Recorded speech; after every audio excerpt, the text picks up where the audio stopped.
So you've gotten to the barn and you found out your horse was colicking. What should you do now?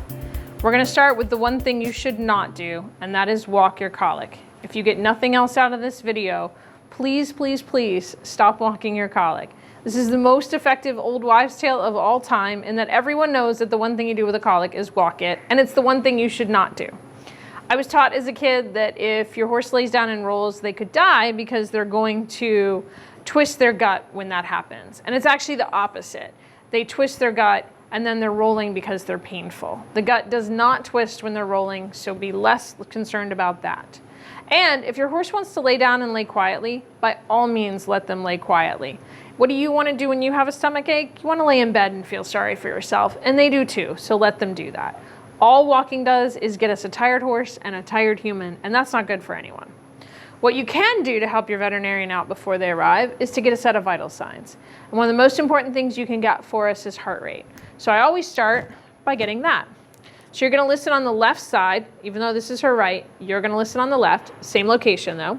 You're gonna take your stethoscope, you're gonna go right behind the triceps, and you're gonna put it in this depression here. For many, you can hear it here. If you can't, just slide forward up under the muscle, count for 15 seconds,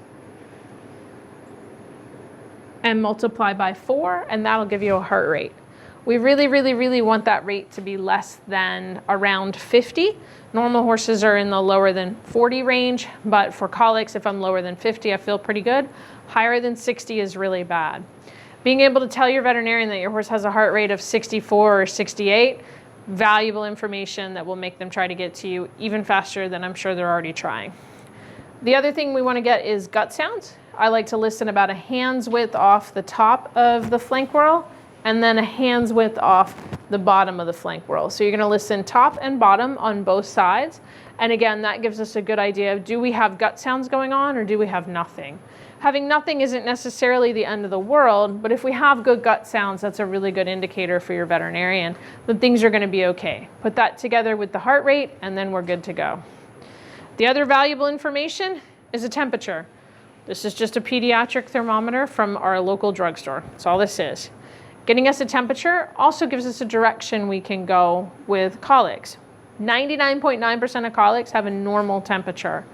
Very rarely they have a fever. And those horses are colicking actually because of the fever and they don't feel good, so they're displaying colic signs rather than the other way around. So getting us a temperature.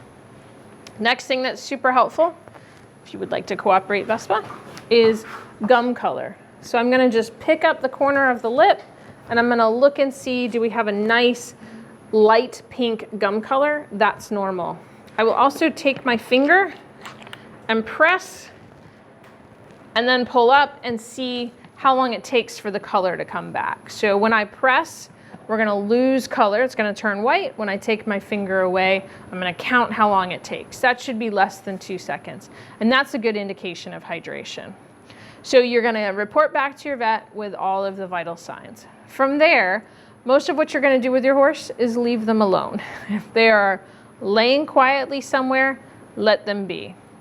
I will say it's okay to take them out for a wander around. I don't say walking, obviously, but if there's a particularly delicious place of grass on the property, something like that, and you wanna wander out to there and see if they're interested, I have no problem with that.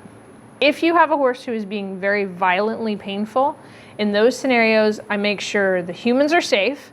So if you can't get in the stall and get a hold of them, don't worry about it. I promise you your veterinarian is driving there as fast as they can.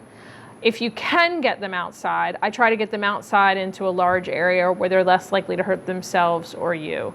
And then that is the one scenario where I say, if you can keep a very painful horse walking, to keep them away from places where they might injure themselves, that's the one place you're allowed to do it. But your veterinarian must be on the way and know what's going on before you do that. So hope that helps you the next time you have a colic.